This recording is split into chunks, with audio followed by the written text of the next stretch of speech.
Welcome, everybody, to another episode of Postmarital Sluts.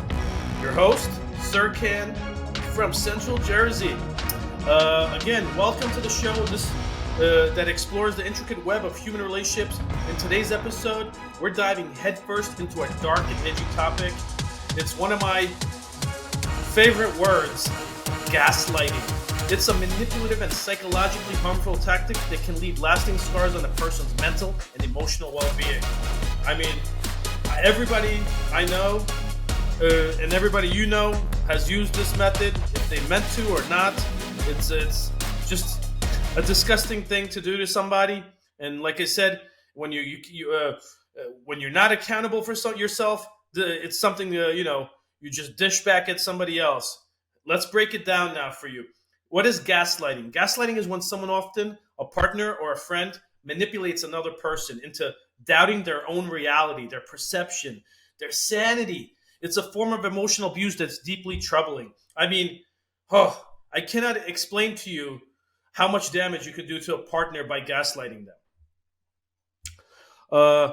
So I'm going to give you some examples of gaslighting. Denial of reality. I mean, imagine your partner confronts you about a suspicious text message, okay? And instead of explaining, they insist you're imagining things like, you're just paranoid. That never fucking happened. This is a classic denial of reality, man. They're the ones getting these weird messages, most likely cheating or something else, or being, emotionally cheating. But you know what? They make you seem like you're crazy. Like, what? That's just a fucking text from my cousin, Susan. Or, oh, it must be somebody who messaged the wrong person, Hey, I've even had one my friend showed where it literally said, side chick B. Dude, he used to label his side chicks A, B, C, D. Yeah, it said side chick B, and he's like, I don't know what that is. I mean, and let me tell you something. People who use this method, I mean, typically, they date partners who are a little weaker, and they know that their partner is more in love with them. So they use this method because they know their partner does not want to leave, the relationship. So it's a very, nasty way of, gaslighting someone. Shifting blame. Let's say you express hurt feelings to your friend, and their immediate response is, you're just too sensitive. I mean, that's insane. You just hurt somebody's emotions, their feelings. Everybody has a right to their feelings, even if their feelings are not accurate. Say, you made fun of me in front of another friend, and I'm just like, oh, I don't feel good. He's like, you're so sensitive. Like, dude, it hurt my feelings. Maybe it shouldn't have. Maybe I should have had a thicker skin, and maybe you're being sarcastic. But at that moment, I felt that feeling, and you need to have some empathy. You need to provide some support, and hold yourself accountable that you did something wrong. But no, people who gaslight, they will always shift the blame back on you. They shift the blame onto you, making you doubt your valid emotions. Our emotions are valid. Our emotions are real. They are true. So nobody has the right to tell you not to feel that way. I don't care if you're wrong. Nobody has the right to say that. We're all right in our emotions. Now, is it a fact what your emotions are? No. Facts are real. Emotions are not real. So yes, reality. I mean, facts don't care about your feelings. So it is true, but we're not talking facts here. We're talking about someone's feelings. And if you're their partner, you're their friend. You're supposed to support them. And if you made a mistake, just apologize. It's that easy, and then you can move on. But I mean, when you do this type of shifting of blame, it leads to another thing. You're trivializing other people's feelings. You open up about your fears, and your partner brushes them off with, oh, you're overreacting. It's not a big deal.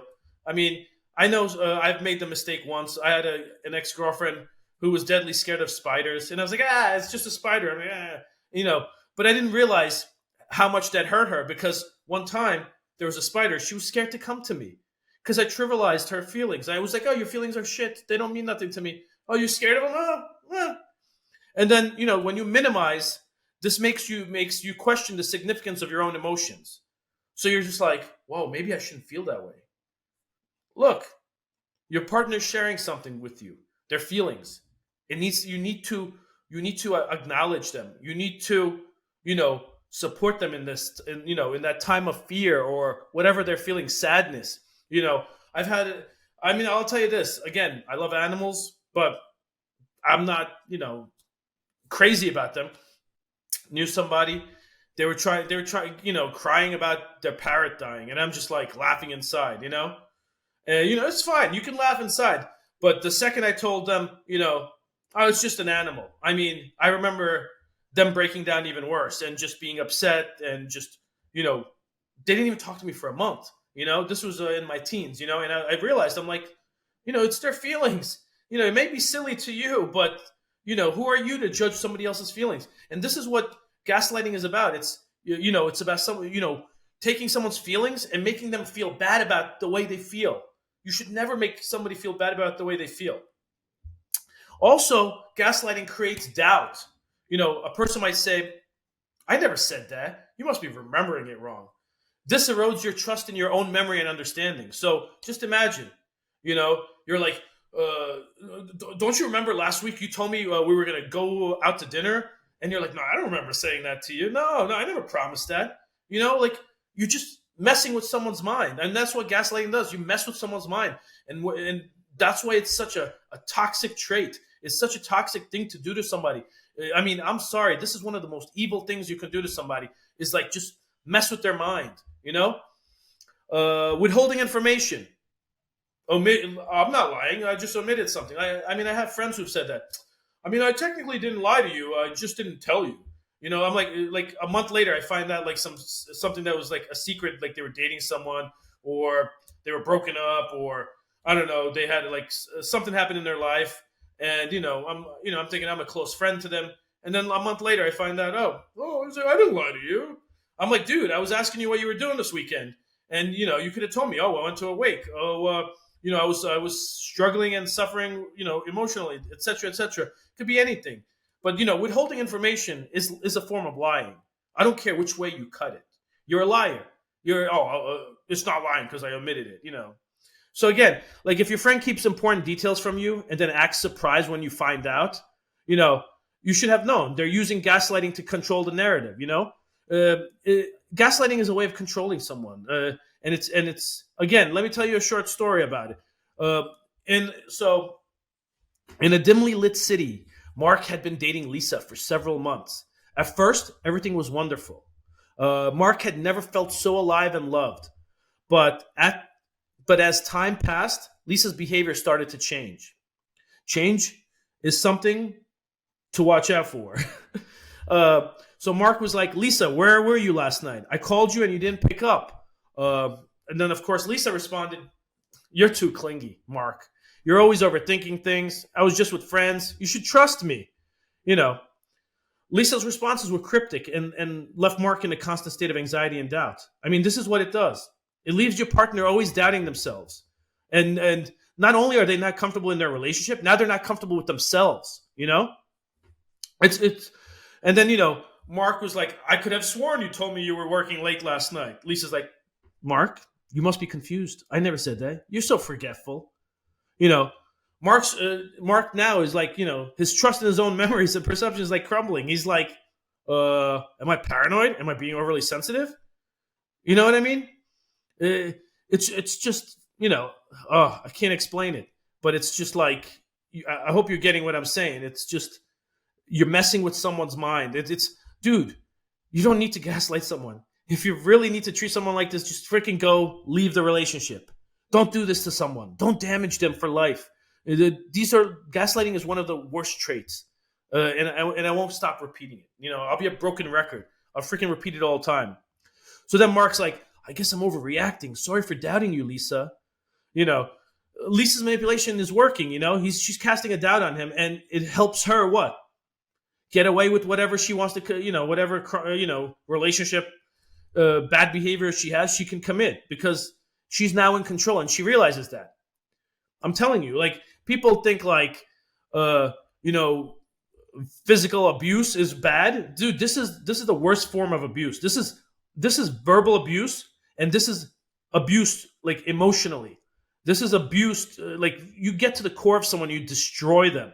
Gaslighting destroys people. Gaslighting destroys people to where They just can't function. It's again, uh, if I ever heard anybody gaslighting somebody I love, man, I'm telling you now, sometimes physical abuse is required. They freaking raise the hand and slap them right in the face. I mean, it's just nasty. Gaslighting is a disturbing aspect of some relationships. I mean, it's like a power play move that erodes the self esteem, trust, emotional well being of someone. Uh, Recognizing the signs and standing up against it is crucial. I'm telling you now, the number one person who's going to help you is your friends and family, and you need to listen to them. You need to listen. Uh, Remember, your reality is valid. Don't ever think that your feelings and what you believe and what you're going through is not real. Remember, and then again, don't let anyone extinguish your truth. Be true to yourself. Do not accept things. I've had friends who found their girlfriends on dating websites, and they were like, "Oh, I'm just looking for what is it? I was just wanted to chat with people. I'm bored. Chat with people. It's a dating website. You want to chat with people? You have fucking friends. For God's sakes, you have a boyfriend. How about you chat with your boyfriend? How about a therapist? I don't think you're gonna find good conversation on Tinder. I mean, you can find a good dicking. You ain't find a good conversation on Tinder. Uh, so again, let me just wrap it up. I mean, gaslighting. It's just a disgusting thing to do to somebody. And if you ever sense that somebody's gaslighting you, I'm telling you now, you need to go head on first and let them know what they're doing to you and call them out on their bullshit. I'm telling you, this is one relationship behavior in a relationship that I will not accept and I would not do to anybody else. I'm not saying I've never done it before. I've done it I think everybody's done it to a lesser level. But when you add up all these different aspects of gaslighting, I'm telling you, just be a better person. Be better. That's what I always like to say. Be better. To do this to somebody, you got to be another level evil and a piece of shit. Because nobody that is a good, respectable person would do this to someone they love. All right? You gaslight someone, you don't love them. You don't know what love is. The only person you love is your fucking self. And it's disgusting. So again, I apologize for my, theatrics. I'm very passionate when it comes to topics of the heart, and gaslighting is the worst thing to do. And I love the term. It's my favorite term of toxic traits in a relationship. So if you found this episode eye-opening, please subscribe, leave a review, and share with your friends. Knowledge is power, and together we can help each other recognize and combat gaslighting. Stay strong, and until next time, take care of yourself and your relationships. Again, this is P.M.S. I can't even remember my own thing because I was so freaking passionate. This is P.M.S. Post-marital sluts. It's okay to be a slut. Just don't disrespect your partner. Stop and don't gaslight anybody, okay? Again, peace out.